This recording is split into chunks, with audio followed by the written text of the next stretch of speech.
Bem-vindo ao canal Lições e Histórias. Aqui, quem escuta com atenção sempre sai com algo que vale. Hoje vamos até Guadalajara, no México, uma cidade onde o calor de abril já faz qualquer um repensar a vida. Vamos acompanhar Garcia, 52 anos, construtor civil que teve a esposa declarada morta depois do parto do primeiro filho, mas sentiu no olhar dos sogros que algo estava podre demais para ser verdade. O que Ricardo e Maria Helena não sabiam é que o genro que eles sempre subestimaram estava prestes a desmontá-los, peça por peça. Guardem esse nome, porque antes de acabar, vocês vão entender tudo. Mas antes de começar, se inscreva no canal se ainda não fez isso e marque sua cidade nos comentários. Vocês não imaginam até onde as nossas histórias chegam. Pode sentar que a história começa agora. Garcia tinha 52 anos, embora naquela noite qualquer pessoa que o visse sentado naquela sala de espera juraria que ele tinha pelo menos 70. Era junho de 2024. A pele do rosto estava cinzenta. Os olhos, que normalmente carregavam a calma sólida de quem passa a vida resolvendo problemas de obra, estavam ocos. Ele estava ali porque Lucia, sua esposa, tinha entrado na clínica naquela madrugada para dar à luz o primeiro filho do casal, um menino. Uma espera de quase 10 anos. E agora, Garcia estava sentado num banco de couro sintético, numa clínica particular de Guadalajara, rodeado pelo cheiro de desinfetante e por uma sensação gelada de que alguma coisa estava fundamentalmente errada. A clínica não tinha sido escolha dele. Tinha sido imposição de Ricardo e Maria Helena, os pais de Lucia. Eles eram donos de uma rede de farmácias que cobria 3 estados mexicanos e de um par de imóveis comerciais no centro da cidade que valiam mais do que Garcia ganharia em 2 décadas de trabalho. Para eles, o genro sempre tinha sido uma espécie de erro de percurso na vida da filha. Um construtor, um homem que usava capacete e botas empoeiradas.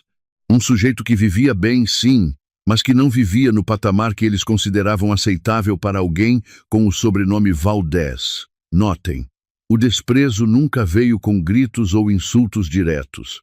Esse tipo de gente não funciona assim. O desprezo vinha nos detalhes. Na forma como Ricardo olhava para as mãos calejadas de Garcia durante os jantares de família. Na forma como Maria Helena perguntava, com aquele sorriso fino, se o trabalho na construção não era muito cansativo para a idade dele. Na forma como os dois, sem exceção, tomavam todas as decisões grandes na vida de Lucia sem perguntar ao marido. E a escolha da clínica foi exatamente isso. Uma decisão que eles tomaram, que Lucia aceitou porque aceitava tudo que vinha dos pais e que Garcia engoliu porque não queria brigar num momento que deveria ser de alegria. Quem nunca saiu do Brasil talvez não entenda o peso disso, mas no México a diferença entre o sistema público de saúde e as clínicas particulares de alto padrão é um abismo. A clínica onde Lucia estava era do segundo tipo. Mármore no saguão, café de máquina italiana na sala de espera, médicos que cobravam por consulta o que um trabalhador mexicano comum ganha em 2 semanas. No Brasil, a gente conhece essa divisão pelos hospitais de São Paulo ou do Rio, mas lá é mais largo ainda. E quando a família paga a conta, a família manda. Garcia estava naquela sala há quase 3 horas, quando o Dr. Vargas saiu do corredor que levava ao centro cirúrgico. Vargas era um homem de uns 55 anos, cabelo penteado com gel para trás, jaleco impecável, sapato de couro polido. Tinha o tipo de rosto que transmite competência e frieza na mesma proporção. Um homem que sorri pouco, e quando sorri, a gente não sabe se é gentileza ou se ele está medindo quanto vai cobrar pelo sorriso. Vargas caminhou até Garcia sem pressa. Isso já era estranho. Um médico que acaba de perder uma paciente no parto não caminha sem pressa. Ou ele corre para dar a notícia, ou ele para no meio do caminho para respirar e juntar coragem. Nenhum profissional decente entrega uma morte com a mesma velocidade com que entrega um pedido de restaurante. Senhor Garcia, disse Vargas. A voz era calibrada, profissional. Mas por baixo daquela superfície havia um vazio que Garcia sentiu antes de entender. Preciso informá-lo de que a situação se complicou durante o parto. Houve um evento hemorrágico, massivo, súbito. Fizemos tudo o que estava ao nosso alcance, mas infelizmente não foi possível reverter o quadro. Sua esposa não resistiu. Garcia não se lembra do que sentiu naquele momento. Ele conta que o mundo parou, mas não do jeito que a gente vê no cinema, com câmera lenta e música dramática. Parou do jeito real. Um zumbido grosso nos ouvidos, o rosto do médico ficando embaçado, as próprias mãos formigando, e uma pergunta estúpida saindo da boca antes que o cérebro pudesse impedir. E o bebê? O bebê está estável. É um menino forte. Está na unidade neonatal. Morte e vida no mesmo fôlego, entregues com a mesma entonação plana, como se fossem duas linhas de um relatório contábil. Garcia ficou parado, tentando encaixar a palavra morte na imagem de Lucia que ele tinha na cabeça. A Lucia que tinha sorrido naquela manhã.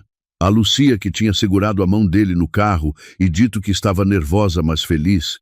A Lucia que existia, que respirava, que era real. Prestem atenção, porque o que vem agora é o primeiro sinal. O primeiro momento em que o instinto de Garcia acendeu um alarme que a razão ainda não conseguia explicar. 15 minutos depois da notícia, Ricardo e Maria Helena chegaram.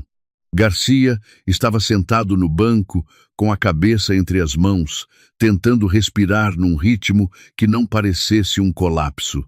Quando levantou os olhos e viu os sogros entrando pela porta da sala de espera, esperou ver dor. Esperou ver desespero. Esperou ver a reação que qualquer pai ou mãe teria ao saber que a filha morreu. Não viu nada disso. Maria Helena levou a mão ao peito. O gesto foi rápido, teatral. A mão subiu, tocou o tecido do vestido cor de vinho e desceu. Durou menos de 2 segundos. Não havia tremor, não havia lágrima. Era um gesto ensaiado, daqueles que a gente pratica na frente do espelho para usar em velórios de conhecidos distantes. E, Ricardo, esse detalhe importa. Ricardo olhou para Garcia e por um instante, talvez 1 segundo, talvez menos, apareceu nos lábios dele algo que não era dor. Era uma curvatura mínima nos cantos da boca. Uma contração quase imperceptível dos cantos da boca. Uma microexpressão que desapareceu no instante em que ele percebeu que Garcia estava olhando. Aquilo era um sorriso. Não um sorriso de alívio, não um sorriso nervoso. Era um sorriso de quem risca um item de uma lista, de quem confere que a encomenda chegou. Temos que ser fortes pelo menino, disse Ricardo. A voz saiu grave, firme, no tom de quem toma o controle de uma reunião de conselho. Garcia, vem com a gente. O doutor Vargas precisa que a gente assine alguns documentos de liberação e das providências funerárias. Garcia pediu para esperar. Pediu para ver Lucia. Pediu um momento. Não tem tempo, cortou Maria Helena, aproximando-se dele com aquele perfume caro que ela sempre usava, forte demais para um hospital. Os protocolos aqui são rigorosos. E o processo de sucessão precisa começar imediatamente para garantir o futuro do menino. Lucia não ia querer atrasos. Isso não é descuido, é escolha. A mulher tinha acabado de perder a filha e a primeira palavra que saiu da boca dela foi sucessão. Não foi mãe, não foi dor, não foi meu Deus. Foi sucessão. Vocês se lembram do que eu disse no começo? Que esse canal é sobre prestar atenção? Pois prestem. Arrastaram Garcia até a sala administrativa da clínica como quem move um móvel pesado de um cômodo para outro. O doutor Vargas já estava lá, sentado atrás de uma mesa com uma pilha de papéis organizados. Havia documentos de liberação hospitalar, sim. Havia autorização para a preparação funerária, sim. Mas no meio daquela pilha, misturados com a burocracia legítima, havia formulários que Garcia não reconheceu. Eram papéis legais densos, formulários de custódia provisória do recém-nascido, Um documento de cessão de direitos sobre bens conjugais para cobrir supostos gastos médicos extraordinários. E algo que se parecia muito com um testamento, embora ninguém o chamasse assim. Doutor, o que são todos esses papéis? Perguntou Garcia, apontando para o formulário que não fazia sentido. Vargas pigarreou. Fazem parte do protocolo padrão, senhor Garcia. Dada a natureza imprevista do falecimento e para evitar problemas legais futuros, os familiares diretos precisam ter acesso a determinadas contas para garantir a estabilidade financeira do menor. Lucia teria querido assim. Vale explicar porque faz toda a diferença na história. No México, o notário público tem poder jurídico brutal. Documento assinado diante de notário tem força executória imediata. Se Garcia assinasse sem ler, o estrago seria quase irreversível. Aqui no Brasil, o tabelião faz algo parecido, mas lá o peso é ainda maior. Ricardo se colocou ao lado de Garcia. A mão pesada do sogro pousou no ombro dele com uma firmeza que não era consolo, era controle. Estamos aqui para te ajudar, Garcia. É muita dor para você. Só assina e deixa a gente cuidar de tudo. A gente cuida da casa, das contas, de tudo. Você só se concentra no luto e no menino. A casa que Garcia e Lucia tinham comprado juntos. A casa que os sogros sempre odiaram porque ficava num bairro que eles consideravam abaixo do padrão deles. A casa que estava no nome de Lucia por uma questão de confiança conjugal e que agora, com Lucia supostamente morta, se tornava um ativo a ser disputado. Foco aqui, porque o que Garcia fez nesse momento salvou a vida dele e a de Lucia. A pressão era brutal. Garcia sentia que se não assinasse, estava de algum modo traindo a memória da esposa ou colocando o bebê em risco. É assim que funciona a manipulação em momentos de choque. A pessoa não consegue pensar com clareza e quem está ao redor empurra decisões como se fossem urgências médicas. Mas alguma coisa no fundo do estômago de Garcia, uma voz rouca e antiga, aquele instinto primitivo que a gente aprende a ignorar na vida adulta, mas que naquele momento gritava, disse que aquilo estava errado. Ele assinou os papéis do hospital, os de liberação do corpo, os de custódia provisória do bebê, porque os sogros o convenceram de que era temporário e que ele estava instável demais para cuidar de um recém-nascido sozinho. Mas quando a pilha chegou nos documentos da casa e das contas bancárias, Garcia parou. Não, disse. A palavra saiu tremendo, mas saiu. Isso a gente vê amanhã. Agora eu só consigo pensar na Lucia. Preciso ir embora. Observem bem. Os ombros de Garcia estavam curvados, a voz falhava, as mãos tremiam. Qualquer pessoa olhando de fora veria um homem destruído. Mas os olhos estavam diferentes. Havia ali uma firmeza que não combinava com o resto do corpo. Era a firmeza de quem decidiu alguma coisa sem ainda saber o quê. A reação dos sogros confirmou tudo. O rosto de Ricardo ficou vermelho. Não de tristeza, de raiva contida. Maria Helena largou o teatro do luto e a boca se apertou numa linha dura, fina, a expressão exata de quem vê um plano encontrar um obstáculo inesperado. Garcia, não seja infantil, disse ela. São só assinaturas para garantir a liquidez. Não complica as coisas. Disse amanhã, repetiu Garcia, olhando fixamente para Vargas. O médico desviou o olhar. Esse gesto diz mais do que qualquer palavra. Um médico que não consegue sustentar o olhar de um paciente quando questionado não está com a consciência tranquila. Está escondendo alguma coisa. E Garcia, mesmo com o cérebro nublado pela dor, registrou aquele desvio como quem guarda uma bala no bolso, sem saber ainda em que arma vai usar. Garcia saiu da clínica com a mochila cheia dos documentos que não assinou. Dirigiu até a casa que ele e Lucia tinham comprado juntos, num bairro arborizado do lado oeste de Guadalajara. Entrou. A casa estava em silêncio. O tipo de silêncio que só existe quando alguém que deveria estar ali não está mais. O sofá que Lucia tinha escolhido, a almofada com a marca do corpo dela, os sapatos perto da porta, a xícara de chá na pia, ainda com o saquinho dentro. Garcia se sentou no sofá e não chorou. Não conseguia. O corpo estava paralisado entre a dor e uma suspeita que não parava de crescer. O sorriso de Ricardo, a pressa com os papéis, a palavra sucessão na boca de Maria Helena antes mesmo de uma lágrima, a frieza cirúrgica de Vargas, a recusa em deixá-lo ver o corpo de Lucia, e havia mais. Vargas tinha dito hemorragia massiva, súbita, irreversível, mas aquela clínica custava uma fortuna justamente porque tinha a melhor infraestrutura da região. Uma hemorragia pós-parto é grave, sim, mas é uma das emergências obstétricas mais comuns e mais protocoladas. Uma clínica daquele porte, com aquele preço, não perderia uma paciente assim sem uma explicação muito mais detalhada do que a que ele tinha recebido. Contexto importante aqui. No México, a mortalidade materna no sistema público ainda é alta. Mas em clínicas particulares daquele nível, com centro cirúrgico de último modelo, perder uma paciente jovem e saudável numa hemorragia pós-parto é estatisticamente raro. Raro o suficiente para levantar perguntas. O relógio de parede marcou meia-noite. Garcia se levantou. Não conseguia ficar ali. Não conseguia aceitar aquela versão da história sem ver com os próprios olhos. Precisava voltar àquela clínica. Precisava ver o rosto de Lucia uma última vez.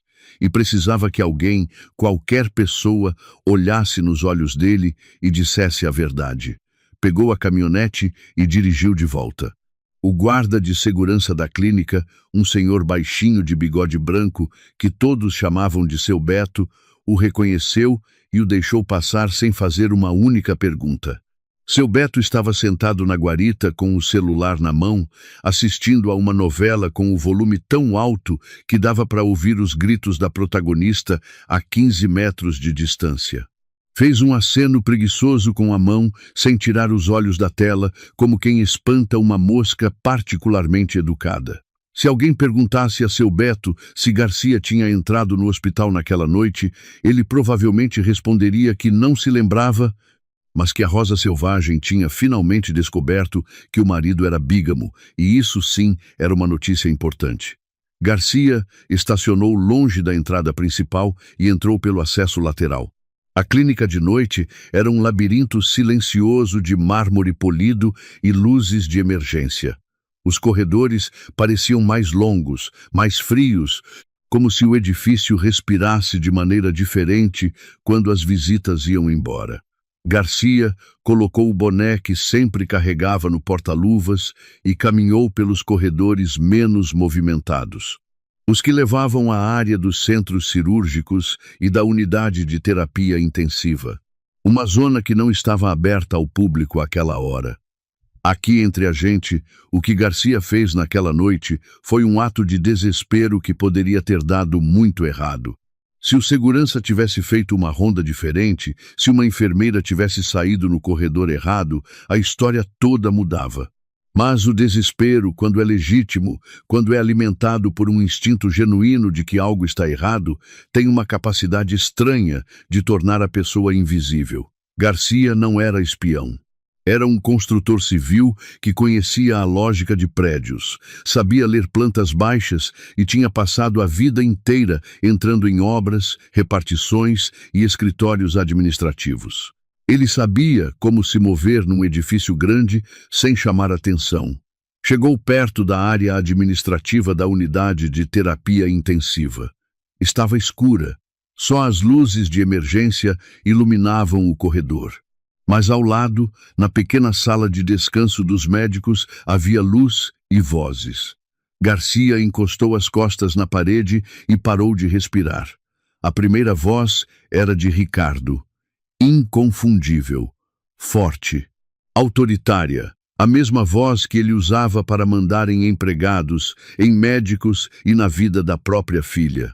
Isso é uma loucura, Ricardo, disse uma segunda voz. Garcia reconheceu o timbre. Era Vargas, mas sem a compostura profissional. Nervoso. A voz saía aos solavancos. Manter ela assim é um risco jurídico descomunal. Não dá para simular uma hemorragia por muito mais tempo sem que alguém da equipe perceba. Ricardo bufou. É para isso que a gente te paga, Vargas. Para que ninguém perceba. O velho está destruído, mas é teimoso. Não assinou os documentos das contas. A gente precisa que esse anestésico mantenha ela sedada nesse coma induzido até o Garcia assinar tudo. Se ela realmente tivesse morrido, por que é que ele não ia assinar para o sogro generoso cuidar da herança? Coma induzido, anestésico. As palavras entraram no cérebro de Garcia como pregos. Lucia não estava morta. Gravem esse instante. Porque esse foi o momento em que Garcia deixou de ser um viúvo e se transformou em outra coisa. Algo que nem ele sabia que existia dentro de si. A voz de Maria Helena se juntou à conversa, mais baixa que a do marido, mas com um fio de aço por dentro que cortava. Precisamos nos mover rápido. Já temos a ordem de não reanimar pronta. Se ela acordar ou se a sedação complicar, a gente simplesmente deixa a natureza seguir o curso. A apólice de seguro de vida está no nosso nome agora. A apólice milionária. E essa apólice, querido doutor, é o que garante que todo mundo aqui saia feliz. Silêncio. O som de um isqueiro.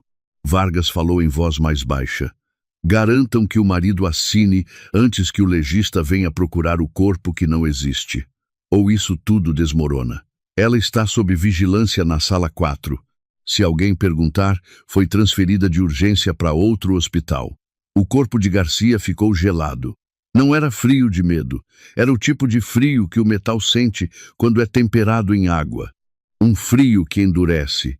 Lucia estava viva, sedada, escondida em algum canto daquela clínica. E os pais dela, os avós do filho que Garcia ainda não tinha segurado nos braços, estavam planejando deixá-la morrer para cobrar um seguro de vida e roubar tudo o que o casal tinha construído.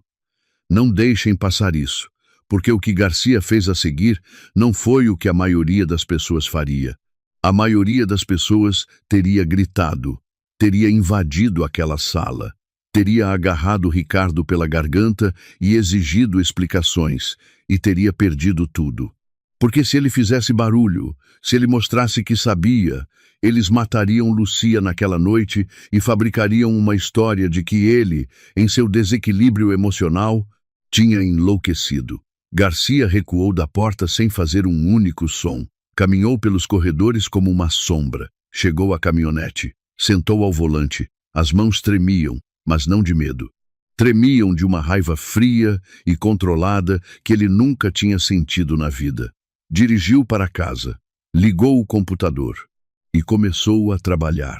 Se Ricardo soubesse que o genro que ele chamava de o velho estava naquele exato momento desmontando a estrutura financeira inteira dos Valdez num computador de mesa com a tela rachada, provavelmente teria engasgado com o charuto cubano que fumava todas as noites antes de dormir. Mas Ricardo não sabia. E essa foi a maior vantagem que Garcia já teve na vida. Sabem o que é engraçado nisso tudo? Não é engraçado no sentido de piada. É engraçado no sentido trágico.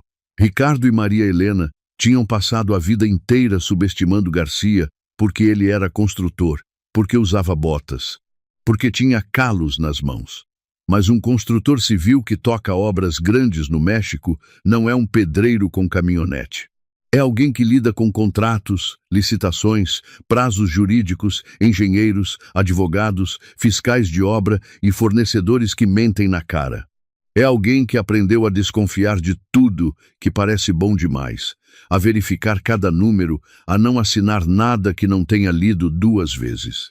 Era exatamente a pessoa errada para tentar enganar.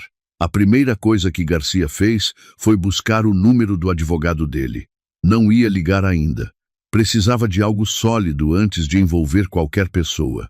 Depois, abriu o computador e começou a vasculhar tudo o que conseguiu sobre o Dr. Vargas, sobre Ricardo, sobre Maria Helena, sobre os negócios da família, sobre os antecedentes de cada um. Aqui tem um detalhe que quem é do Brasil talvez não saiba. O México tem um registro público empresarial onde dá para consultar sócios e representantes legais de qualquer empresa. Garcia já tinha usado essa ferramenta em disputas de obra. Sabia onde procurar. Em termos brasileiros, seria algo entre a junta comercial e o sistema da Receita. A noite passou inteira. Garcia não dormiu um minuto. A tela do computador era a única luz acesa na casa. A xícara de café, ao lado do teclado, esfriou 3 vezes e foi reaquecida 3 vezes. Na 4ª vez, ele esqueceu e ela ficou ali, gelada e abandonada, a testemunha mais fiel daquela madrugada. Quando o sol nasceu sobre Guadalajara, ele já tinha montado um mapa mental da estrutura financeira dos sogros. As farmácias, os imóveis comerciais, as contas que apareciam em documentos antigos, cruzou os nomes dos sócios com os endereços. Comparou datas de registro com datas de movimentação bancária. Se alguém dissesse a Garcia, 2 dias antes, que ele passaria a madrugada inteira fazendo investigação financeira em vez de estar na maternidade segurando o filho, ele teria rido. Mas ninguém avisa quando a vida vira uma operação de inteligência. O celular pessoal dele apitou 2 vezes durante a noite. Mensagens de amigos oferecendo condolências. Ele respondeu com frases curtas e genéricas. Obrigado. Estou tentando me manter de pé. O menino está bem. Cada mensagem era uma faca, porque ele não podia contar a ninguém o que estava fazendo. Não ainda. Encontrou registros que o fizeram inclinar a testa para mais perto da tela. Havia empresas recém-criadas, com poucos meses de existência, registradas em estados que não tinham nenhuma relação com os negócios de farmácia dos sogros. Jalisco, Nuevo León, Cidade do México, nomes genéricos. Capital social mínimo. Endereços que, quando Garcia jogou no mapa, caíam em escritórios virtuais. Aqueles que alugam uma sala com recepcionista por hora, fachadas e algo mais. Algo que fez o estômago dele apertar. Havia transferências grandes, feitas nos dias anteriores ao parto, saindo das contas conjuntas de Garcia e Lucia para contas que ele não reconhecia. Os beneficiários não eram diretamente Ricardo ou Maria Helena. Eram aquelas corporações fantasmas. As transferências somavam quase $2 milhões. O dinheiro que Lucia tinha acumulado ao longo de anos de trabalho meticuloso como contadora, mais a parcela que Garcia investia regularmente, tinham movido quase tudo. Garcia entendeu imediatamente como tinham conseguido. Lucia sempre compartilhou as senhas bancárias com a mãe. Desde que era solteira, Maria Helena administrava as finanças da filha, e mesmo depois do casamento, Lucia nunca cortou esse acesso, confiava na mãe. E a mãe usou essa confiança como chave mestra. Olha a frieza. Moveram o dinheiro antes do parto, antes de Lucia entrar no hospital, o que significa que o plano não foi improvisado. Não foi uma decisão de oportunidade. Foi premeditado, calculado, com data marcada no calendário. Eles sabiam exatamente o que iam fazer e quando. Garcia fechou o computador às 6:30 da manhã. Tomou um banho quente que não ajudou em nada. Vestiu a mesma roupa do dia anterior, porque se apresentar arrumado demais, levantaria suspeitas. Precisava parecer exatamente o que não era. Um homem destruído, incapaz de pensar, obediente o suficiente para assinar o que lhe pusessem na frente. Se preparou um café novo e olhou pela janela da cozinha. O bairro estava quieto. As casas vizinhas acendiam luzes. Cachorros ladravam ao longe. O mundo seguia como se nada tivesse acontecido. E, de certa forma, para o mundo, nada tinha acontecido. Uma mulher morreu no parto. Uma tragédia comum. Ninguém sabia que a tragédia era uma farsa e que a verdadeira tragédia estava acontecendo num quarto blindado de uma unidade de terapia intensiva. Às 8 da manhã, a campainha tocou. Garcia abriu a porta e encontrou Ricardo e Maria Helena vestidos de escuro. Não era o escuro de quem está de luto.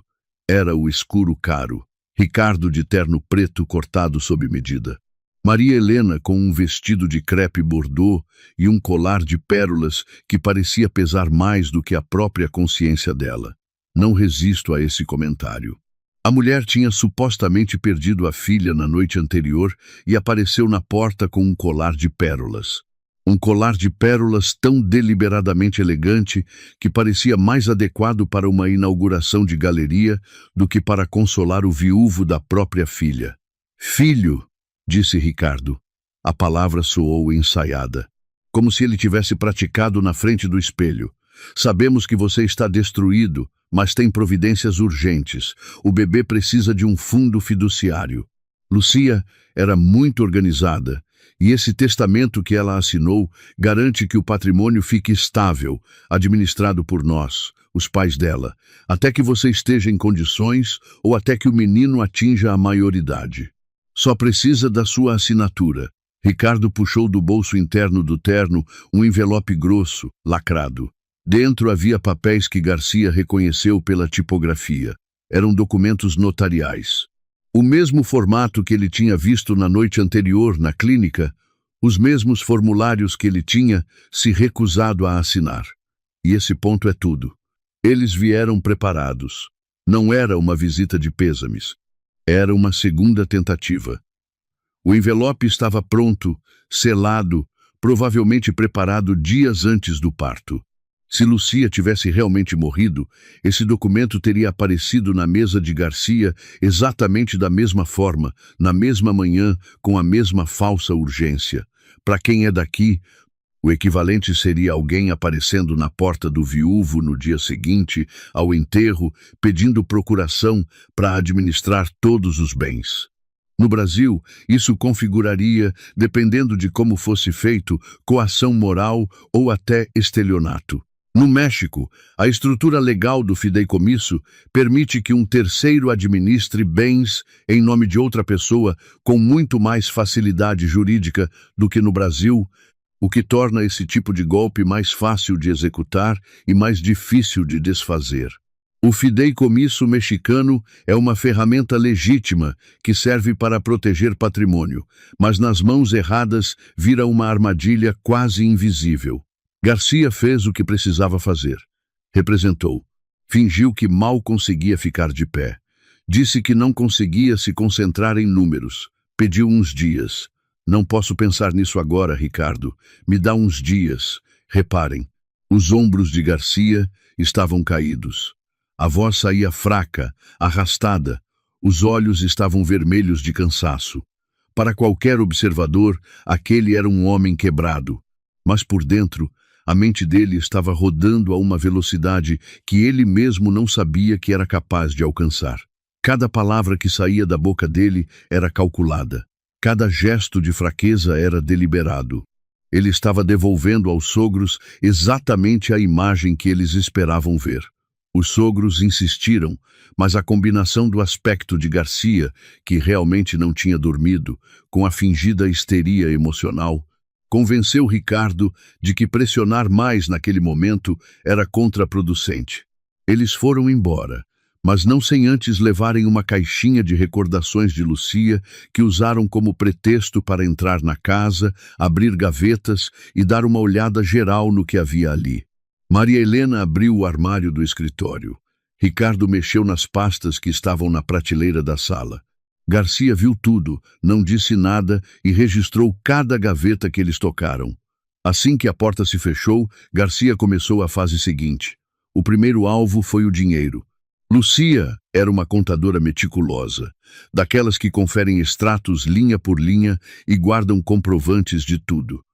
Garcia acessou as contas bancárias online e confirmou o que já suspeitava. As transferências não autorizadas estavam lá. Quase 2 milhões de dólares movidos para contas em Monterrey e na Cidade do México, vinculadas a empresas de fachada que tinham sido registradas nas semanas anteriores ao parto. Era dinheiro que eles tinham movido antecipando que, com Lucia sedada ou morta, ninguém ia reverter nada. O segundo alvo foi o seguro de vida. Garcia sabia que Lucia tinha uma apólice grande. Ele era o beneficiário primário. O bebê, o secundário, ligou para o agente de seguros, e o que descobriu fez o sangue dele ferver numa temperatura que ele não achou que fosse possível. Nas semanas anteriores ao parto, a designação de beneficiário da apólice tinha sido alterada. Agora, em caso de morte de Lucia, o dinheiro não iria para Garcia. Iria para uma fundação de administração de patrimônio familiar, cujos diretores eram Ricardo e Maria Helena. E a assinatura de Lucia, que autorizava a mudança, era boa demais, perfeita demais. Tão idêntica à original que só podia ter sido copiada, calculado, frio, sem hesitação. Falsificaram a assinatura de Lucia como quem assina uma lista de supermercado. E se Garcia não tivesse desconfiado, esse papel teria passado como legítimo pelo resto da vida. O terceiro alvo foi o passado de Ricardo. Garcia usou seus contatos no setor da construção e do mercado imobiliário mexicano. Gente que trabalha com registro de propriedades, com licitações públicas, com financiamentos imobiliários. Gente que tem acesso a bases de dados comerciais e a fofocas do meio. O que encontrou foi um padrão. Ricardo tinha antecedentes. Não eram antecedentes criminais formais, porque tudo tinha sido resolvido fora dos tribunais, como costuma acontecer quando a pessoa tem dinheiro e bons advogados. Mas havia pelo menos 2 casos de fraude hipotecária ligados ao nome dele de cerca de 5 anos antes. E um desses casos tinha deixado um rastro, uma vítima que sobreviveu ao esquema. Uma mulher chamada Valeria Ochoa. Não vou nem comentar, vou comentar sim. O fato de Ricardo ter feito isso antes e ter escapado foi provavelmente o que deu a ele a confiança para tentar de novo, dessa vez com a própria filha como peça do jogo. A impunidade não ensina ninguém a ser melhor. Ensina a ser mais ousado. Mas antes de ir atrás de Valéria, Garcia precisava de olhos dentro da clínica. Precisava de alguém que não estivesse comprado pelo Dr. Vargas. Alguém que pudesse confirmar o que ele tinha ouvido e monitorar a situação de Lucia enquanto ele montava o cerco por fora. A doutora Patrícia Robles era internista na clínica. Não era a médica principal de Lucia, mas estava no turno da noite quando o parto aconteceu. Garcia pesquisou o currículo dela online. Trajetória limpa, boa reputação. Nenhuma ligação aparente com Ricardo ou com o esquema de Vargas. Isso não garantia que ela fosse confiável, mas era o melhor que ele tinha. Encontrou Patrícia no estacionamento da clínica, numa área sem câmeras de segurança. Patrícia tinha combinado o horário com ele e deixado a porta lateral de serviço destravada por dentro, aproveitando uma troca de turno em que o corredor ficava vazio por 4 minutos. Para entrar, passou de novo pela guarita de seu Beto. O guarda estava no mesmo posto, na mesma posição, com o mesmo celular na mão. A novela tinha mudado, mas o nível de atenção ao mundo real continuava o mesmo, que era nenhum. Seu Beto olhou para Garcia, acenou com a cabeça e murmurou algo como: "O bebê está bem, né?", sem esperar resposta, porque na tela a vilã estava prestes a ser desmascarada, e isso, claramente, era mais urgente. Garcia sabia exatamente onde ficavam as câmeras, porque, como construtor, tinha o hábito profissional de mapear a estrutura de qualquer prédio que frequentava. Era quase um reflexo. "Doutora Robles", disse ele, mantendo a voz baixa. "Sou o esposo de Lucia Valdez. Sei que ela não é sua paciente direta, mas tem algo no modo como a emergência foi conduzida que não me convence. O Dr. Vargas falou em colapso súbito, mas minha esposa era saudável. Os exames pré-natais confirmavam isso. Eu gostaria que a senhora verificasse, com discrição, os registros de sinais vitais das últimas 24 horas. Sinto que informação crítica foi omitida." Garcia não a acusou de nada. Não mencionou o que tinha ouvido. Apelou para o juramento profissional dela. Disse que temia pela vida do filho, que dependia da verdade. A doutora Patrícia Robles era uma mulher de uns 40 anos, olhos cansados, mas firmes. Um rosto que denuncia quem já viu coisas demais dentro de um hospital e aprendeu a carregar o peso em silêncio. Ela olhou para Garcia por um longo momento. Um momento em que pareceu estar calculando o risco de ajudar contra o risco de ficar calada. Senhor Garcia, disse Patrícia com cautela, houve certas irregularidades na sala de parto. A administração da anestesia foi mais prolongada do que o usual para esse tipo de procedimento. Deixe-me investigar, mas se eu me expuser, eles me destroem. Garcia prometeu que a protegeria. Disse que estava montando um caso jurídico, não buscando vingança pessoal. Deu a ela um número de telefone que tinha comprado naquele mesmo dia, um chip pré-pago que não estava registrado no nome dele. Esse detalhe vai fazer sentido depois, porque aquele telefone pré-pago se tornou a linha de vida que conectou todos os aliados de Garcia sem que os sogros ou Vargas pudessem rastrear. O segundo elo da corrente foi a enfermeira Marta Delgado. Marta era mais jovem que Patrícia, talvez 30 e poucos anos, e Garcia a encontrou no saguão da clínica tomando café numa máquina que ficava perto da saída de serviço. Ela parecia inquieta. A inquietação de quem sabe alguma coisa que não deveria saber e não tem com quem dividir o peso. Garcia foi direto. Não tinha tempo para rodeios. Marta, disse ele, usando o nome dela sem cerimônia. Eu sei que Lucia está na unidade de terapia intensiva. Sei que ela não morreu. Sei que o Dr. Vargas e meus sogros têm uma ordem de não reanimar pronta. E sei que a senhora sabe disso. Marta ficou branca. O copo de café tremeu na mão dela. Ela abriu a boca, mas nenhum som saiu. Senhor, eu não posso falar. Vão me demitir. Não vão só demitir a senhora Marta, vão torná-la cúmplice de homicídio. Estão planejando uma morte e a senhora está no turno. Minha esposa está viva e meu filho precisa da mãe. A senhora consegue dormir com essa consciência? Olha o que está acontecendo aqui. Garcia não estava manipulando Marta. Estava dizendo a verdade com a urgência que a verdade merecia. E Marta, diferente de Vargas, diferente dos sogros, diferente de todo o sistema podre que tinha se montado ao redor de Lucia, ainda tinha algo que não podia ser comprado. Tinha consciência. Marta não respondeu com palavras. Assentiu. As lágrimas começaram a descer pelo rosto dela em silêncio. E então abriu a boca e deu a Garcia as informações mais importantes daquela semana inteira. A localização exata de Lucia dentro da clínica. O nome dos sedantes que estavam usando. Propofol em doses altas, combinado com midazolam.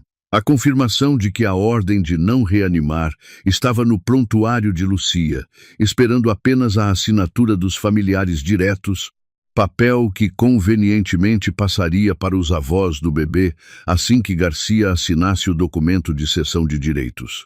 E mais uma coisa. Marta contou que o Dr. Vargas tinha começado a entrar na sala de Lucia em horários incomuns, fora do protocolo, fora das rondas normais.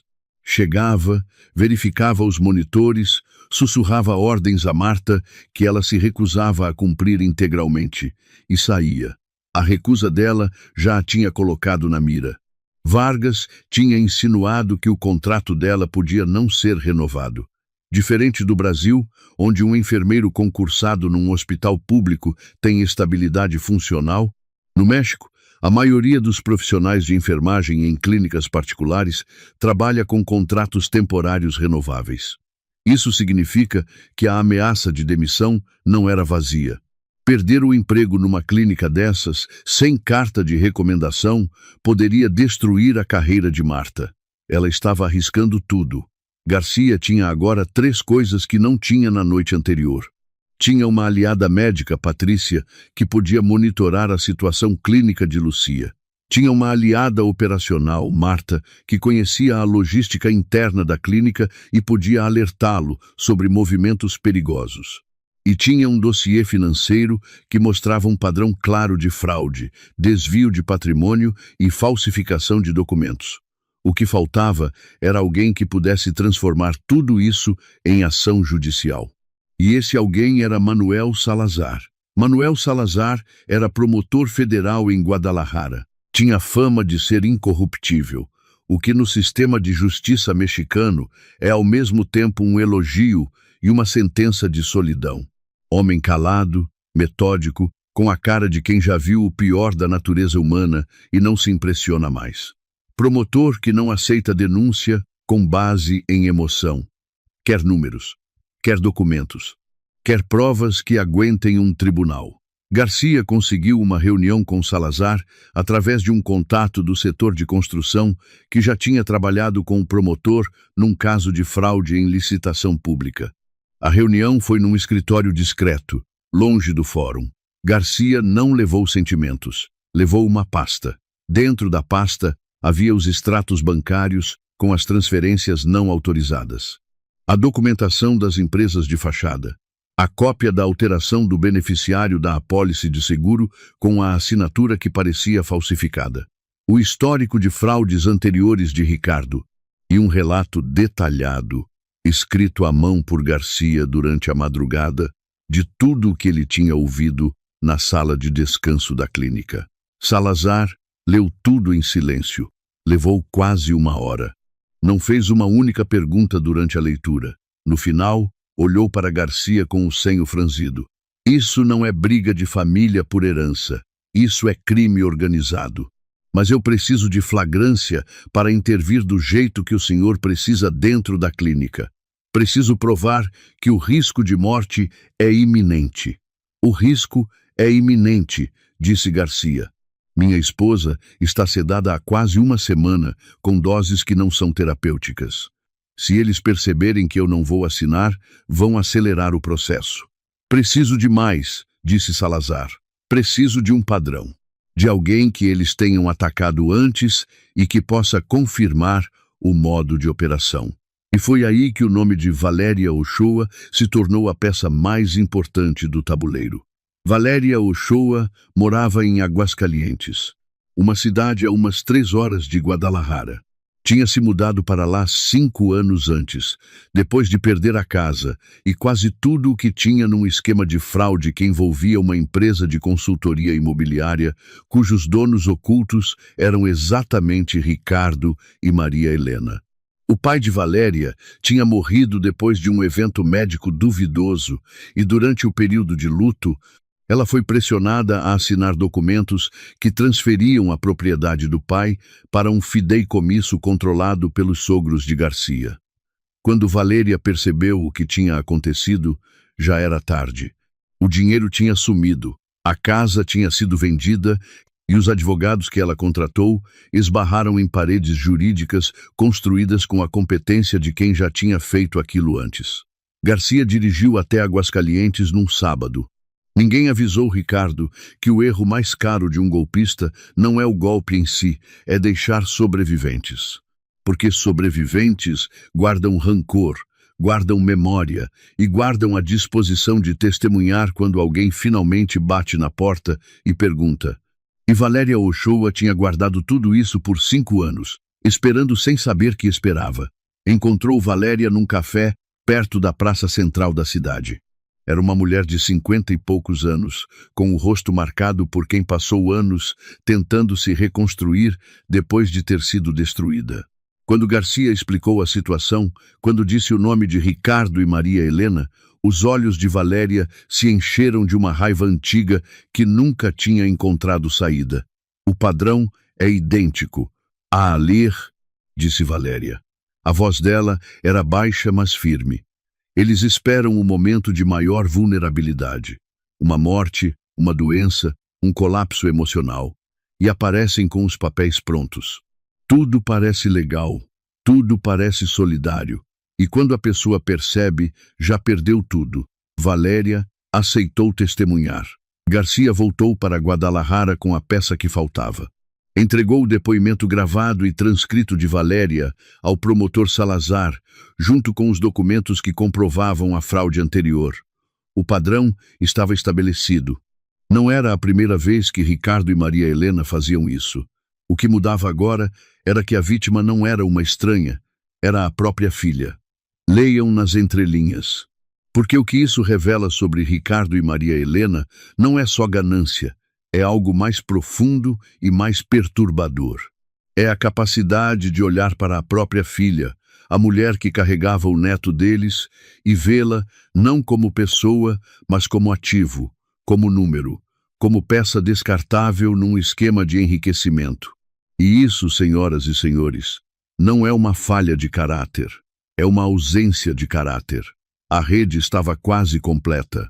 Garcia tinha as provas financeiras, tinha o testemunho de Valéria, tinha Patrícia e Marta como aliadas dentro da clínica, e tinha Salazar preparando a ação judicial. Mas o tempo estava acabando, e quem deu o alerta foi Marta. Na sexta-feira à noite, o telefone pré-pago de Garcia vibrou. Era uma mensagem de Marta, encaminhada por Patrícia, curta, direta. Mudaram o protocolo. Amanhã, à tarde. Garcia entendeu imediatamente. Vargas, pressionado pelos sogros que sentiam que Garcia estava demorando demais para assinar, tinha decidido acelerar. A doutora Patrícia confirmou por outra mensagem que Vargas tinha alterado o esquema de medicação de Lucia pessoalmente, sem passar pelo sistema central da farmácia da clínica. Estava preparando uma combinação de Propofol com outro sedante mais potente que iria deprimir a respiração de Lucia até ela parar de respirar. Isso não é coincidência, é padrão. Quando o fraudador sente que a vítima pode estar escapando, quando o prazo que ele se deu começa a apertar, ele entra em modo de emergência. E no modo de emergência, os erros aparecem. A pressa faz com que ele deixe rastros que normalmente não deixaria. E esses rastros são exatamente o que um promotor como Salazar precisava. Garcia ligou para Salazar naquela mesma noite. Senhor Salazar, o risco não é mais iminente. É agora. Vá ao juiz. A gente vai à clínica. Vou estar lá com a doutora Robles.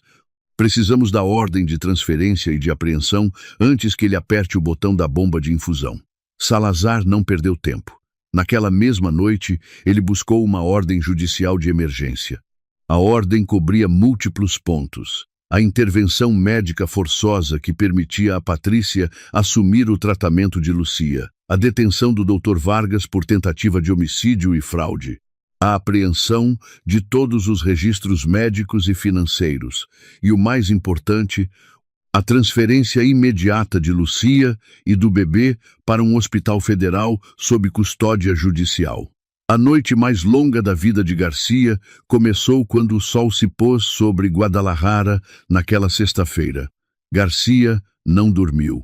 Instalou-se numa cafeteria a 3 quadras da clínica, bebendo café preto sem açúcar e olhando para o relógio do telefone pré-pago a cada 2 minutos. Patrícia tinha confirmado que Vargas planejava fazer a ronda às 4 da tarde do dia seguinte.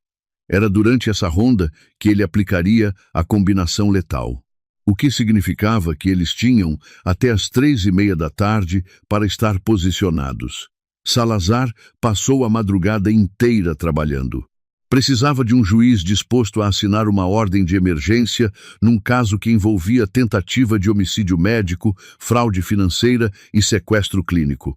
No México, conseguir uma ordem judicial fora do horário comercial exige acionar um juiz de plantão, e juízes de plantão não gostam de assinar coisas complicadas. Mas Salazar tinha algo que a maioria dos promotores não tinha. Tinha a pasta completa. Tinha as provas financeiras, o depoimento de Valéria Ochoa, os registros de medicação que Patrícia e Marta tinham documentado, e um relatório técnico que Patrícia havia preparado explicando, em linguagem que qualquer juiz entenderia, que a dosagem de sedantes que Lucia estava recebendo não tinha justificativa terapêutica e representava risco iminente de morte. O juiz assinou às 7 da manhã. A ordem cobria tudo. Detenção imediata do Dr. Vargas por tentativa de homicídio qualificado e fraude. Detenção de Ricardo e Maria Helena Valdez como coautores. Transferência de Lucia e do bebê para o Hospital Central de Guadalajara sob custódia federal. Apreensão de todos os prontuários, registros de enfermagem, registros de farmácia interna e amostras toxicológicas. E autorização para que a doutora Patrícia Robles assumisse imediatamente o tratamento clínico de Lucia, substituindo qualquer protocolo que estivesse em vigor.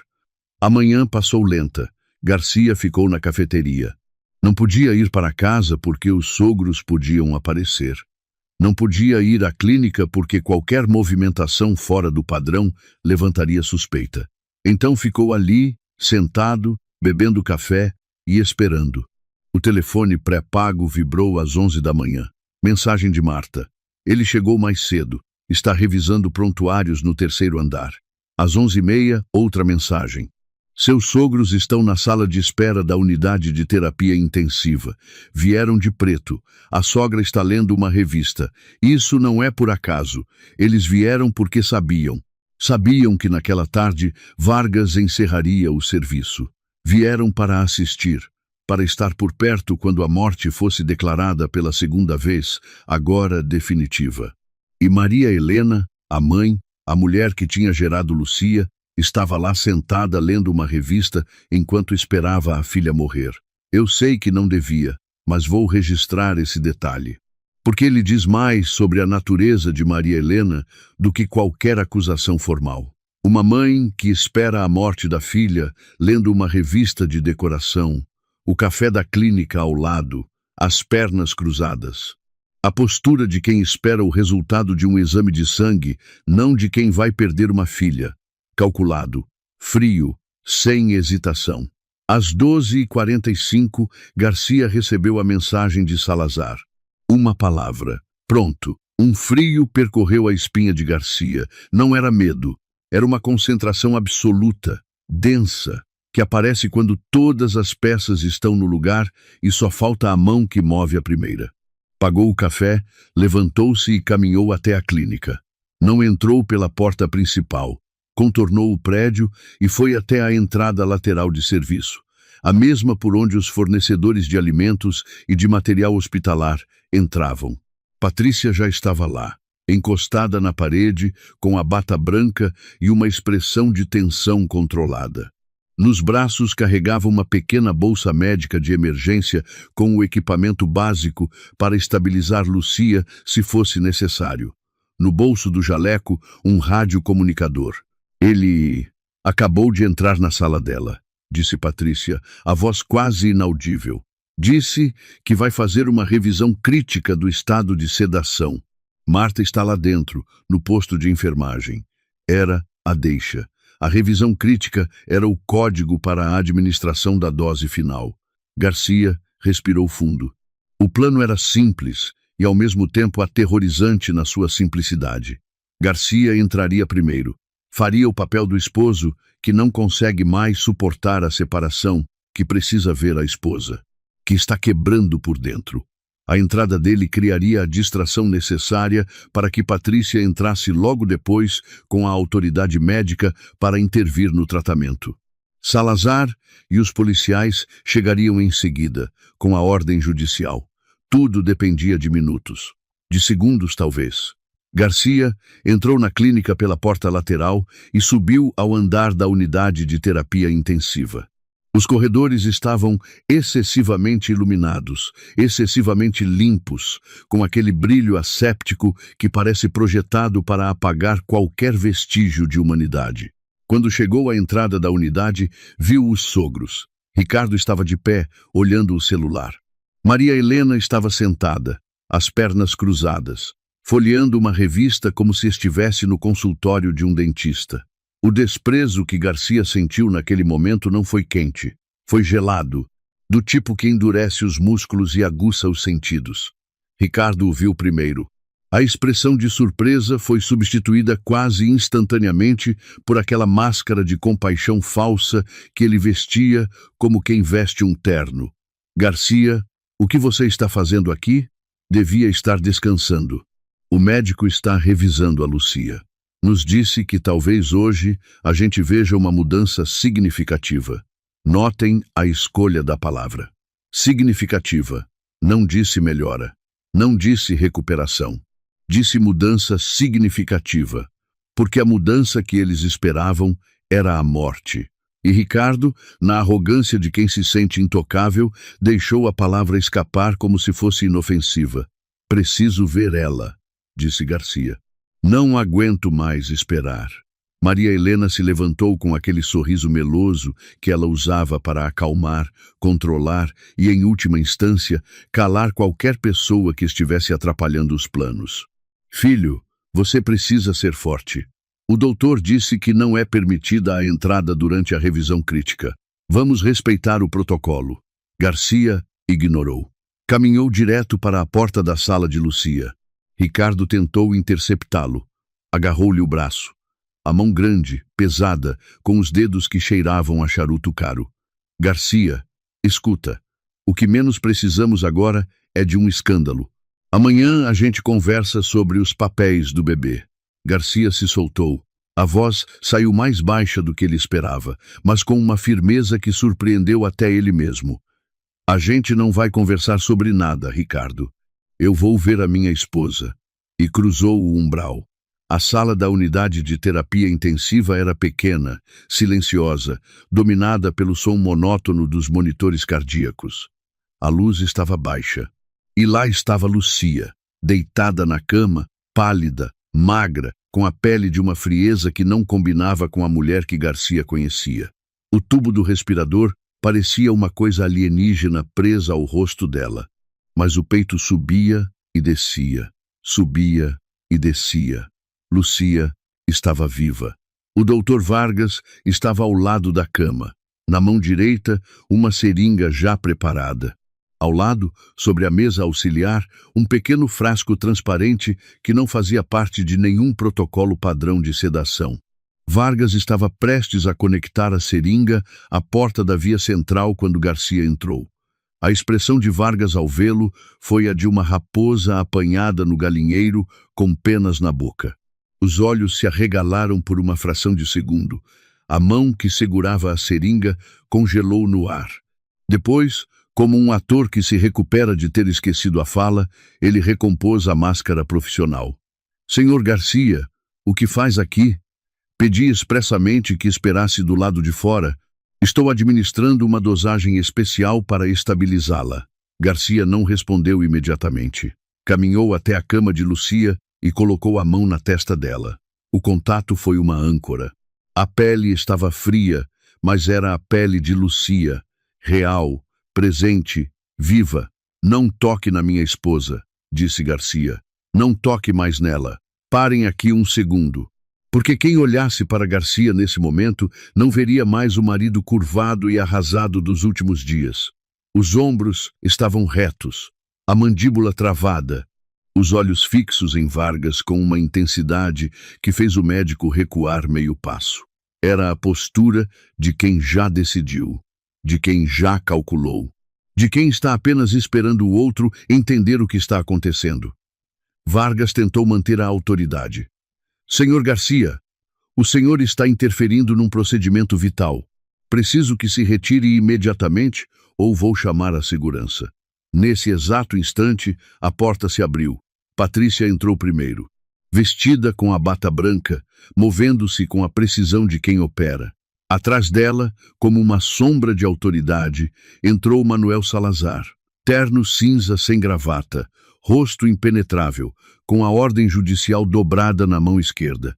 E atrás de Salazar, 2 policiais de investigação em trajes civis, discretos, com os olhos varrendo a sala como câmeras de segurança. O rosto de Vargas mudou. Foi como assistir a uma máscara rachando em tempo real. A compostura profissional se desfez, a pele ficou cinzenta, os lábios se abriram, mas nenhum som saiu. A seringa continuava na mão dele, suspensa no ar como uma prova embalsamada em exibição. Patrícia não perdeu um segundo. Caminhou direto até Vargas e falou com a clareza de quem ensaiou cada sílaba. Doutor Vargas, em virtude da ordem judicial, o tratamento da paciente Lucia Valdez de Garcia passa agora para a supervisão da doutora Patrícia Robles. Afaste as mãos dos equipamentos imediatamente. Vargas tentou protestar. Isso é absurdo. Vocês estão violando o protocolo do hospital. Eu sou o médico responsável. Salazar deu um passo à frente. A voz dele era grave, sem emoção, do tipo que corta a sala como uma lâmina fria. O senhor está detido. Agentes, Assegurem o suspeito. O senhor está preso por tentativa de homicídio qualificado e fraude. Para fins probatórios, apreenda essa seringa e o frasco que está sobre a mesa auxiliar. Doutora Robles, assuma a via central e colete amostras toxicológicas do soro imediatamente. Tudo em cadeia de custódia. A sala ficou suspensa por um segundo. Garcia sentiu o próprio coração batendo no pescoço. As palavras de Salazar ainda ecoavam no mármore das paredes, e o significado delas ia entrando devagar, como água que se infiltra em concreto rachado. Acabou. Aquela frase, dita por aquele homem naquela sala, significava que acabou. Para quem não sabe, cadeia de custódia é o procedimento que garante que uma prova não seja contaminada ou adulterada desde o momento da coleta até chegar ao tribunal. No México, uma falha na cadeia de custódia pode invalidar a prova inteira. No nosso direito, isso se chamaria quebra de custódia de prova, e o efeito seria o mesmo. Por isso Salazar foi tão específico nas instruções. Cada frasco, cada seringa, cada mililitro de soro precisava ser catalogado, selado e assinado no local. Os agentes se moveram com eficiência treinada. Imobilizaram Vargas, que começou a gritar coisas sobre seus direitos e sua reputação. A voz dele subiu 2 oitavas. As veias do pescoço saltaram. As mãos, que segundos antes seguravam uma seringa com a calma de quem faz aquilo há anos, agora tremiam descontroladamente enquanto os policiais colocavam as algemas. Era o som de um homem que perde tudo de uma vez e ainda não processou a informação. Esse é o momento-chave, porque enquanto Vargas era retirado gritando, Garcia olhou para a porta. Ricardo e Maria Helena estavam ali. Tinham entrado correndo ao ouvir a comoção. E a transformação nos rostos deles foi a coisa mais reveladora que Garcia viu em toda aquela semana. A máscara caiu, completamente. Sem transição, sem suavidade, sem ensaio. O rosto de Ricardo passou da arrogância para o pânico em menos de um segundo. Os olhos, que normalmente transmitiam controle e superioridade, estavam arregalados. A boca aberta. As mãos que sempre gesticulavam com autoridade pendiam ao lado do corpo como objetos inúteis. E Maria Helena. A mulher que tinha lido uma revista enquanto esperava a morte da filha, agora tinha a face contorcida numa expressão que misturava fúria e terror. O colar de pérolas que ela usava parecia absurdamente deslocado, como uma tiara num incêndio. Maria Helena tentou uma última manobra. Aproximou-se de Garcia com os braços meio abertos, num gesto que poderia ser súplica ou manipulação, ou as duas coisas ao mesmo tempo. Garcia, por favor, isso é um mal-entendido. Somos família. O bebê precisa da avó dele. Salazar se virou para eles. A expressão dele não mudou. Não precisava. Senhor Ricardo Valdez e Senhora Maria Helena Valdez. Os senhores também estão sob custódia para interrogatório em relação à tentativa de homicídio de sua filha, fraude de seguros e falsificação de documentos. Agentes, acompanhem os senhores ao veículo. Não houve resistência física, apenas silêncio. Um silêncio mais pesado do que qualquer grito. Ricardo e Maria Helena foram escoltados para fora da sala, e a última coisa que Garcia viu antes de eles desaparecerem pelo corredor foi o olhar de Ricardo. Não era mais o sorriso calculado da noite do parto. Era um ódio puro, concentrado, gelado, dirigido ao homem que tinha arruinado o plano perfeito. O genro insuficiente, o construtor, o sujeito de botas e calos que não devia ter sido esperto o bastante para chegar até ali. Esse olhar diz mais do que qualquer palavra, porque não havia arrependimento nele, não havia culpa, não havia o menor vestígio de vergonha por ter tentado matar a própria filha. Havia apenas a raiva de quem foi pego, a indignação de quem acredita que merecia ter ganho. A sala ficou estranhamente quieta depois que os sogros saíram. Os monitores de Lucia continuavam emitindo aquele bip ritmado, constante, indiferente ao caos humano que tinha acabado de acontecer ao redor. O som da vida que insistia em continuar, apesar de tudo. Sobre a mesa auxiliar, o frasco de vidro transparente com o líquido que Vargas pretendia injetar ainda estava ali, agora selado dentro de um saco de evidências.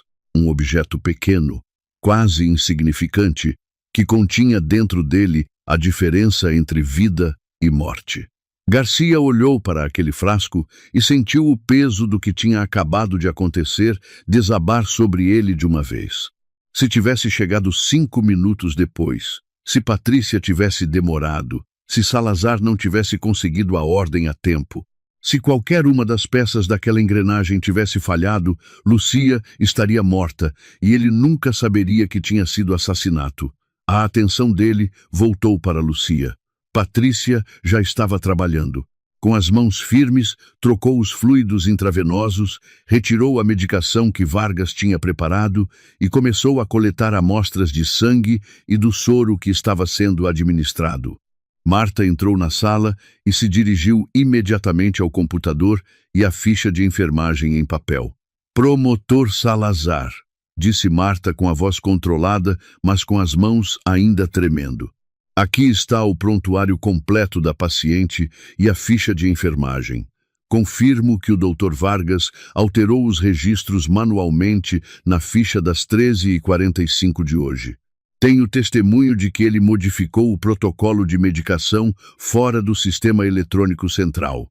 Salazar recebeu os documentos e os entregou a um dos agentes para catalogação.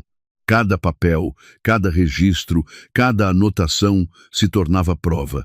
Quem é daqui talvez estranhe, mas no México a ficha de enfermagem tem peso probatório enorme em processo criminal médico. É o registro minuto a minuto do que acontece com o paciente. Se a adulteração é comprovada, o responsável responde pelo crime original e pela falsidade documental, separadamente. Traduzindo para a nossa realidade, seria como adulterar um prontuário no Brasil e ser processado por falsidade ideológica e pelo crime de base ao mesmo tempo. Garcia ficou ao lado de Lucia enquanto Patrícia trabalhava. Pela primeira vez em mais de uma semana, ele segurou a mão da esposa sem precisar fingir nada, sem precisar representar um papel, sem precisar calcular o próximo passo. A mão de Lucia estava fria, mas os dedos se contraíram levemente ao redor dos dele. Um reflexo involuntário, talvez. Ou talvez alguma parte dela, lá dentro daquele coma químico, soubesse que alguém estava ali.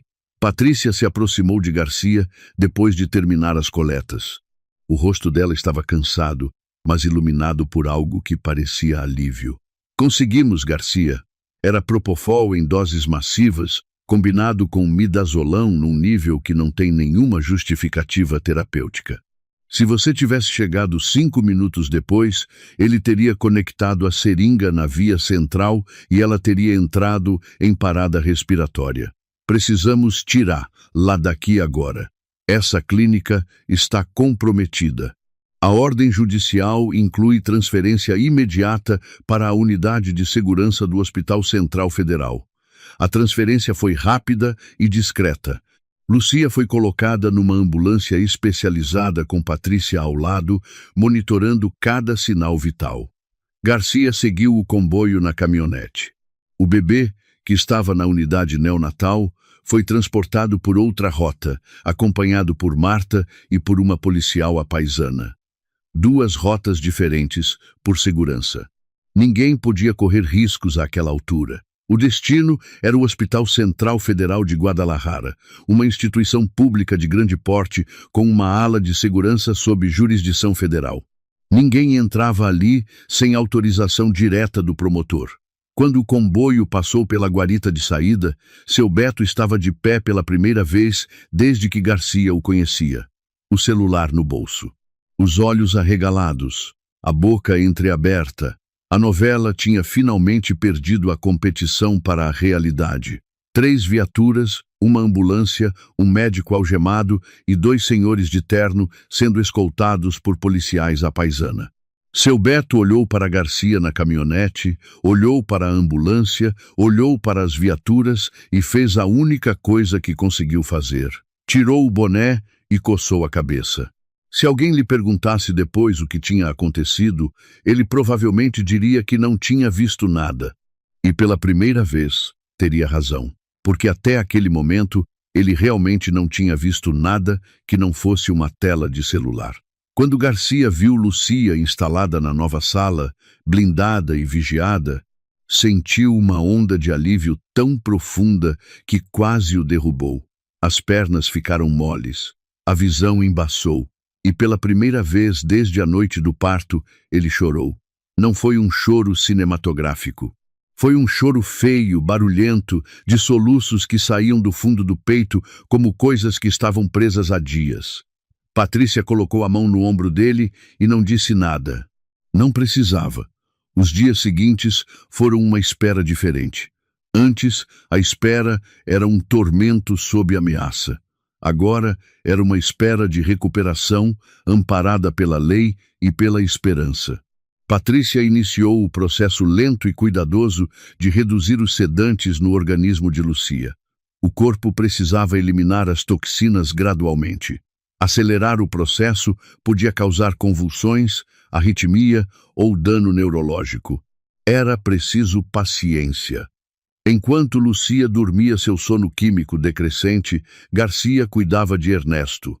A custódia provisória que ele tinha assinado na noite do parto, aquela que entregava o bebê aos avós, foi anulada por Salazar no mesmo dia da intervenção.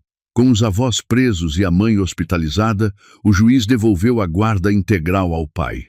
Garcia finalmente pôde segurar o filho nos braços sem que ninguém tentasse tirá-lo.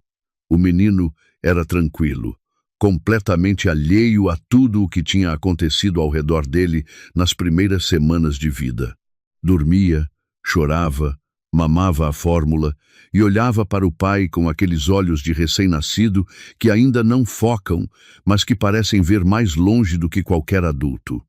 Cá entre nós, assistir um construtor civil de 52 anos, com mãos feitas para erguer parede, tentando fechar os botões de pressão de um macacão de recém-nascido às 3 da madrugada, é uma das cenas mais humanas que existem. Garcia errava os encaixes. Colocava a fralda ao contrário, esquentava a mamadeira demais e ficava soprando o leite com a mesma cara de concentração que usava para nivelar uma laje. Mas fazia tudo. E cada vez que Ernesto agarrava o dedo indicador dele com aquela mão minúscula, Garcia sentia que tinha mais a perder e mais pelo que lutar do que em qualquer momento da vida. No hospital, as notícias chegavam aos poucos. Os sogros tinham sido detidos em casa, sentados no escritório de Ricardo, aparentemente revisando os documentos de propriedade da casa de Garcia e Lucia. Documentos que eles já consideravam seus. Sobre a mesa, ao lado das plantas do imóvel, havia uma caneta tinteiro cara, sem tampa, como se Ricardo tivesse acabado de anotar algo. A caneta ficou ali, aberta, sangrando tinta preta sobre o mármore da mesa. Era a peça de evidência mais silenciosa da cena, mais eloquente do que qualquer confissão, porque tinta no mármore não se apaga. A polícia os encontrou calmos, como se a chegada dos agentes fosse um inconveniente temporário. A arrogância de Ricardo durou até as algemas se fecharem nos pulsos dele. Aí a face desmoronou, mas não de remorso, de indignação. Ele tentou fazer uma ligação para o advogado e foi informado de que ligações seriam permitidas apenas no procedimento formal de detenção. O controlador do universo tinha acabado de descobrir que o universo não obedecia mais a ele. Vargas, por sua vez, ficou em silêncio durante toda a detenção. Não gritou mais depois de sair da sala de Lucia. Não pediu advogado imediatamente. Apenas olhou para o chão com a expressão de quem está fazendo cálculos mentais e percebendo que nenhum resultado é favorável. Esse aqui sabe exatamente o que está fazendo. Ou sabia. Porque a partir daquele momento, o que ele sabia já não valia nada. 9 dias depois da intervenção na clínica, o telefone de Garcia tocou. Era Patrícia. Ela está mostrando sinais de atividade cerebral consciente. Estamos reduzindo a sedação gradualmente. O corpo dela está respondendo, Garcia. Ela é jovem, é forte. Ela seda, vai demorar, mas ela está voltando. O dia em que Lucia abriu os olhos não foi como no cinema. Não houve um despertar dramático, com música ao fundo e abraços imediatos. Houve um piscar lento, um olhar vago que percorreu o teto, as paredes, os aparelhos, sem reconhecer nada. Quando o olhar encontrou Garcia, sentado na cadeira ao lado da cama, não houve reconhecimento imediato. Apenas uma estranheza confusa, como a de alguém que acorda num país diferente sem saber como chegou ali. Patrícia tinha preparado Garcia. Seja paciente. Ela precisa absorver um trauma imenso. Fale com calma.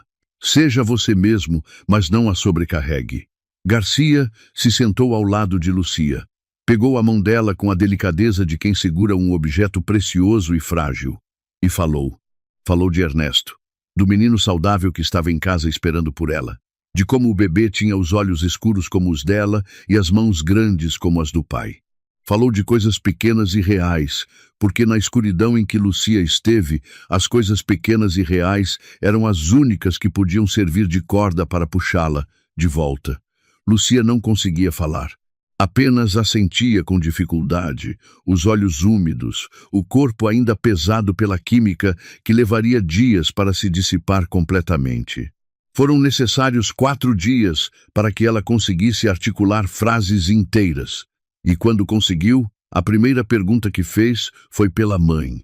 Isso aqui merece atenção, porque apesar de tudo, apesar de Maria Helena ter sentado numa sala de espera lendo uma revista enquanto aguardava a morte da filha, apesar de ter conspirado para roubá-la e matá-la, o primeiro pensamento de Lucia, ao acordar, foi pela mãe. Isso não é fraqueza. É a profundidade do vínculo entre mãe e filha. Um vínculo que existia de verdade no coração de Lucia, mesmo que do outro lado houvesse apenas cálculo e vazio. Garcia teve que contar a verdade. Foi a coisa mais difícil que ele já fez. Mais difícil do que entrar na clínica de madrugada. Mais difícil do que encarar Ricardo. Mais difícil do que esperar 9 dias sem saber se Lucia acordaria com o cérebro intacto. Explicar para a mulher que ele amava que os pais dela tinham planejado a morte dela para roubar dinheiro. Ele contou com calma, sem raiva, sem dramatização, sem os detalhes mais brutais. Contou o essencial, que eles tinham simulado a morte dela, que tinham sedado ela num coma induzido, que queriam o seguro de vida, as contas bancárias e a casa e que estavam presos. Lucia não chorou. Não gritou. Ficou em silêncio por um tempo que pareceu uma eternidade, absorvendo, processando. O rosto dela não mostrava raiva. Mostrava algo mais fundo e mais devastador. A expressão de quem descobre que o chão onde pisou a vida inteira era falso. Quando finalmente abriu a boca, disse 2 palavras. Quero testemunhar. Essas 2 palavras mudaram o rumo do processo inteiro. Porque até aquele momento, Salazar tinha um caso sólido, baseado em provas documentais, testemunhos de aliados e flagrante delito. Mas o testemunho da própria vítima, consciente e articulada, transformou o caso de Forte em inabalável. Quando Lucia esteve estável o suficiente, Salazar foi ao hospital pessoalmente. A declaração foi gravada em vídeo, na presença de um notário público e de 2 assistentes jurídicos. Lucia confirmou tudo. As pressões financeiras dos pais antes do parto. As tentativas sutis de fazê-la assinar um testamento favorável a eles. O controle que exerciam sobre as finanças dela, mesmo depois do casamento. E algo que Garcia não sabia. Lucia contou que nos meses antes do parto, Maria Helena tinha insistido repetidamente para que ela trocasse de médico e passasse a ser atendida pelo Dr. Vargas, que era amigo antigo de Ricardo. Lucia achara estranho, mas cedera, como sempre cedera, porque era a mãe pedindo. Antes de continuar, um dado que importa. No sistema jurídico mexicano, o testemunho da vítima gravado em vídeo com presença de notário público tem força probatória equivalente a uma declaração jurada formal. É o que se chama de declaração ministerial. No Brasil, o equivalente mais próximo seria o depoimento pessoal da vítima em delegacia, com fé pública do delegado, mas no México, o notário público confere um peso adicional que torna a peça praticamente incontestável em tribunal. O julgamento aconteceu no início de 2025, 6 meses depois da intervenção na clínica. Foi um processo longo, detalhado e conduzido com a meticulosidade que Salazar aplicava a tudo. O promotor apresentou cada peça de evidência como quem monta um mosaico, onde cada fragmento se encaixa no anterior e torna o quadro inteiro mais claro. Ricardo apareceu na primeira audiência com um terno novo e o cabelo impecável, como se estivesse indo para uma reunião de acionistas e não para responder por tentativa de homicídio. A vaidade desse homem era tão resistente que nenhuma acusação criminal conseguiu riscá-la. A primeira camada foram os documentos falsificados. Ricardo tinha falsificado a assinatura de Lucia num testamento que transferia todos os bens do casal para um fideicomisso controlado por ele e por Maria Helena. A perícia grafotécnica confirmou que a assinatura era uma cópia forjada. O perito foi categórico. A pressão do traço, o ângulo de inclinação e a velocidade de execução eram incompatíveis com a assinatura real de Lucia. A segunda camada foram as movimentações financeiras. As transferências não autorizadas somavam $1.700.000, desviados para contas em Monterrey e na Cidade do México, vinculadas a empresas fantasmas registradas em nome de uma irmã de Maria Helena, que também foi implicada. O rastreamento bancário foi feito por uma unidade especializada em crimes financeiros e a documentação ocupou 3 volumes do processo. Sabem o que isso significa na prática? $1.700.000. Para dar dimensão, com esse dinheiro dá para comprar 6 apartamentos de 3 quartos em bairros bons de Guadalajara, ou 20 casas populares no interior do estado de Jalisco, ou garantir a educação completa, do jardim de infância à universidade, de pelo menos 15 crianças. Era o trabalho de uma vida inteira, o de Garcia e o de Lucia juntos, transformado em números numa tela de computador que alimentava contas controladas por quem deveria protegê-los. A terceira camada foi a apólice de seguro de vida. A investigação comprovou que a alteração do beneficiário tinha sido feita sem o conhecimento ou consentimento de Lucia. A fundação que aparecia como nova beneficiária tinha sido criada 3 meses antes do parto, com o estatuto social redigido pelo mesmo advogado que Ricardo usava em todos os seus negócios. O advogado também foi indiciado. A quarta camada, e a mais devastadora no tribunal, foi o relatório médico de Patrícia. A doutora apresentou uma análise detalhada do padrão de sedação que Lucia recebeu durante os dias em que esteve em coma induzido. As doses de propofol e midazolam que Vargas administrou não tinham justificativa clínica. Não havia condição médica que exigisse aquele nível de sedação. O relatório toxicológico, feito com as amostras coletadas na noite da intervenção, comprovou que o soro intravenoso de Lucia continha uma concentração de sedantes compatível com indução de depressão respiratória progressiva. Em linguagem simples, a medicação estava desenhada para ir desligando o corpo de Lucia aos poucos, até que a respiração parasse. A quinta camada foi Valéria Ochoa. Ela viajou de Aguascalientes até Guadalajara para depor pessoalmente. Subiu ao banco das testemunhas e contou sua história com uma serenidade que vinha de anos de raiva processada. O esquema era idêntico ao que tinham tentado com Garcia e Lucia. Morte duvidosa de um familiar. Pressão para assinar documentos em momento de vulnerabilidade. desvio de patrimônio através de empresas de fachada e fideicomissos opacos. O testemunho de Valéria não só confirmou o padrão criminal, como demonstrou reincidência, o que agravou as penas. A defesa de Vargas foi patética. E olha que eu tento ser neutro. Tentou argumentar que estava apenas seguindo protocolos médicos agressivos, mas necessários, e que as doses de sedantes eram compatíveis com o quadro clínico de Lúcia. O advogado de defesa leu o argumento em voz alta, com a convicção de quem lê um cardápio em língua estrangeira, sem acreditar no que está pronunciando. A juíza, uma mulher de 60 e poucos anos com mais de 30 de carreira no Tribunal Penal, olhou para Vargas por cima dos óculos e fez uma única pergunta. Doutor, se a paciente estava estável e inconsciente por complicação pós-parto, por que razão médica o senhor alterou o protocolo fora do sistema central da farmácia, manualmente, sem registro eletrônico, e preparou uma combinação de sedantes que nenhum manual de anestesiologia recomenda para manutenção de sedação em paciente obstétrica? Vargas não conseguiu responder. Abriu a boca 2 vezes. Fechou. Olhou para o advogado. O advogado olhou para a mesa. O silêncio que se seguiu era tão denso que dava para cortar com uma faca de pão e servir como sobremesa no refeitório do tribunal. A sentença foi severa. Ponto A. A sentença foi severa.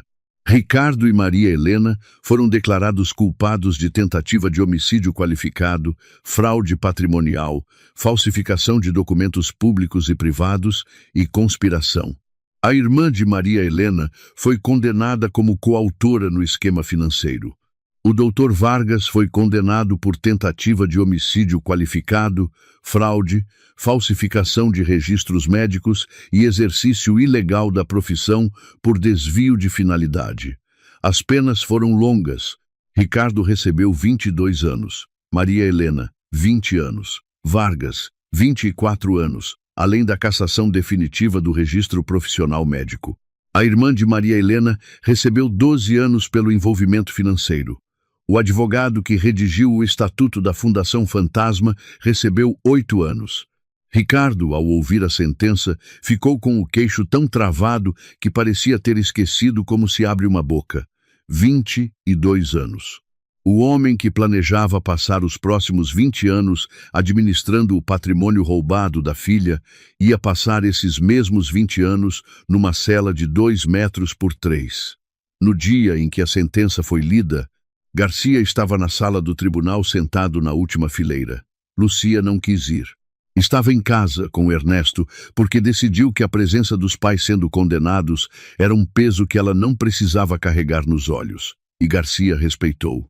Quando saiu do tribunal, não havia celebração, não havia euforia. Havia apenas a sensação de que um peso descomunal tinha sido retirado dos ombros de um homem que não sabia que era capaz de carregar tanto. A recuperação dos bens foi coordenada por Salazar e por uma equipe jurídica especializada em recuperação de ativos. O dinheiro desviado foi rastreado e recuperado quase na totalidade. O testamento falsificado foi anulado judicialmente. A casa de Garcia e Lúcia ficou legalmente livre de qualquer reivindicação. E a apólice de seguro de vida foi devolvida à sua configuração original, com Garcia como beneficiário primário e Ernesto como secundário. A recuperação de Lúcia foi mais longa e mais silenciosa do que qualquer processo judicial. O corpo se curou primeiro. A medicina fez o trabalho dela. Os sedantes foram eliminados, os órgãos voltaram a funcionar normalmente, a força muscular retornou com fisioterapia. Mas o trauma psicológico foi uma fera diferente. Descobrir que seus próprios pais planejaram sua morte é uma ferida que não cicatriza com pontos cirúrgicos. Lúcia fez terapia intensiva por meses. Teve dias bons e dias terríveis. Dias em que conseguia brincar com Ernesto e dias em que não conseguia sair da cama. Garcia esteve presente em todos. Não como marido salvador, porque essa figura não existe na vida real. Esteve como companheiro, como presença, como a pessoa que levanta o menino quando chora às 3 da manhã para que ela possa dormir mais um pouco. Um dia, Lucia pediu para cozinhar. Fez um arroz que ficou salgado demais e um frango que ficou cru por dentro. Garcia comeu tudo sem reclamar. Ela perguntou se estava bom. Ele mentiu. Ela sabia que era mentira. E os dois riram. Foi o primeiro riso de verdade desde o parto. Pequeno, desajeitado, que não curava nada, mas que provava que a normalidade, aos poucos, estava voltando. Com o tempo, a relação entre Garcia e Lucia se transformou. O vínculo que os unia era real e profundo, mas o trauma compartilhado mudou a natureza dele. Não deixaram de se importar um com o outro. Mas o casamento, como estrutura, como rotina de casal, não sobreviveu à magnitude do que viveram. O que restou foi algo diferente. Uma amizade sólida, baseada no respeito e na certeza absoluta de que um confiava no outro com a própria vida, porque já tinham provado isso na prática. Lucia decidiu recomeçar. Precisava de uma vida nova, longe da sombra de Guadalajara, longe dos corredores da clínica, longe das memórias que cada esquina daquela cidade carregava. Mudou-se para outra cidade. Reconstruiu a carreira de contadora. Encontrou um homem que a respeitava sem controlá-la e sem tratá-la como ativo financeiro. E isso, para Garcia, trouxe uma paz que ele não esperava sentir. Porque o que ele queria para Lucia nunca foi posse. Foi que ela estivesse bem. Ernesto cresceu saudável. É um menino feliz, completamente alheio à escuridão que cercou as primeiras semanas de vida dele. Chama Garcia de papai e tem os olhos escuros da mãe e as mãos grandes do pai. A vida dele é feita de escola, de brincadeira no quintal, de almoço de domingo e de coisas pequenas que parecem banais, mas que são exatamente o oposto quando a gente sabe de onde vieram. Garcia conta que a primeira palavra de Ernesto não foi papai nem mamãe, foi não, e que ele disse não com tanta convicção que Garcia quase sentiu orgulho, porque aquele menino já nasceu sabendo fazer a coisa que o pai dele aprendeu da forma mais difícil possível. Garcia continua em Guadalajara, continua na construção, continua com as mãos calejadas que os sogros desprezavam. Agora carrega uma calma que antes não tinha. Não é a calma de quem esqueceu, é a calma de quem enfrentou o pior e sobreviveu. De quem olhou o abismo de frente e decidiu que o abismo é que devia ter medo. A lição mais importante que Garcia tirou de tudo isso, e a que ele repete quando conta essa história, é simples. Nunca ignorem os instintos. Aquela sensação gelada que ele sentiu ao ver o sorriso de Ricardo na noite do parto era real. Era a verdade gritando do fundo de uma mentira. E ele quase não ouviu, porque a dor do luto estava gritando mais alto. Mas ouviu. E por ter ouvido, Lucia está viva, Ernesto tem uma mãe e a justiça, mesmo que tenha sido lenta e silenciosa, foi completa. A hora de proteger o que é seu é quando está tudo bem. Quando ninguém está atacando, quando a família parece unida e os documentos parecem em ordem. Confiram as apólices, confiram os beneficiários, confiram quem tem acesso às contas. Não por desconfiança doente, mas por responsabilidade com quem depende de vocês. Porque se Garcia não tivesse parado naquele momento, se tivesse assinado aqueles papéis na madrugada em que a dor era insuportável, essa história não teria final. Ou teria um final que ninguém aqui gostaria de ouvir. Essa é a história de Garcia, de um homem que foi subestimado a vida inteira e que, quando precisou, provou que subestimar alguém é o erro mais caro que existe. Da próxima vez que alguém olhar para as suas mãos e decidir que você não é suficiente, lembre-se de Garcia. As mãos que construíam casas foram as mesmas que desmontaram uma conspiração inteira. E essa é a parte em que eu peço para vocês fazerem algo simples. Me contem nos comentários de qual cidade vocês estão assistindo. Compartilhem o que sentiram, o que essa história trouxe de reflexão. Se vocês conhecem alguém que precisa ouvir que os instintos existem por uma razão, compartilhem esse vídeo. E se ainda não se inscreveram, esse é o momento, porque a próxima história já está a caminho. E eu garanto, vai valer a espera. A gente se encontra na próxima.